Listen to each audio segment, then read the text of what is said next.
দেখো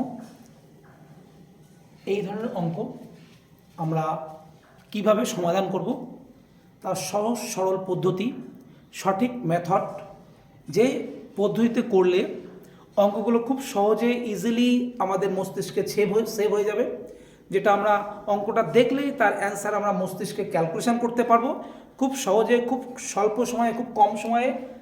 আমাদের আর কোনো দিন কোনো সময় এই ধরনের অঙ্কে আর ভুল হবে না।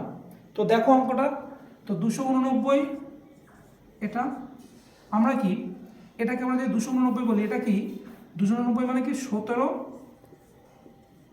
তার পাওয়ার, 289 সমান সমান 17 তার পাওয়ারে কি আছে x/5, তাই তো।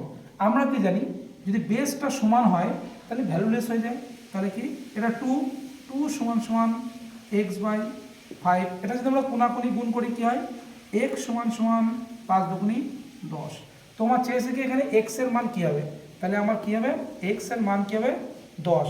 এখানে সঠিক অ্যান্সারটা তাহলে কী হবে, সঠিক অ্যান্সারটা 10।